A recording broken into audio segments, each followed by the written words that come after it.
આદિવાસી બહુલ ધરાવતા મધ્યપ્રદેશ અને ગુજરાતના સરહદી વિસ્તારના છોટાઉદેપુર જિલ્લામાં વસતા ઉત્સવ પ્રિય વ્યક્તિત્વ ધરાવતા આદિવાસીઓનો સૌથી મોટો અને લોકપ્રિય તહેવાર હોય તો તે છે હોળી.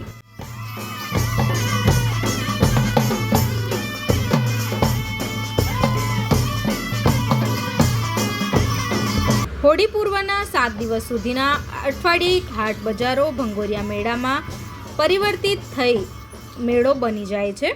આદિવાસીઓ પરંપરાગત વસ્ત્રો ધારણ કરી ઢોલ વાંસળીના સૂર સાથે ગીતો ગાઈને નાચગાન કરી હોળીના તહેવારની ખરીદી કરવાની પરંપરાને આજે પણ નિભાવી રહ્યા છે.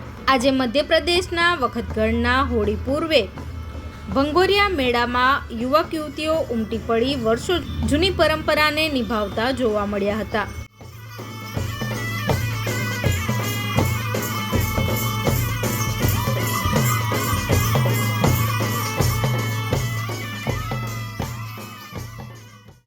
આદિવાસીઓ હોળી પૂર્વેના 7 અને હોળી પછીના 7 આમ કુલ 15 દિવસની શૃંખલામાં હોળી પર્વ ઉજવતા હોય છે અને હોળીના તહેવાર દરમિયાન વર્ષ સારું ગયું તે બદલ નાચગાન કરી પ્રકૃતિનો આભાર પ્રગટ કરતા હોય છે.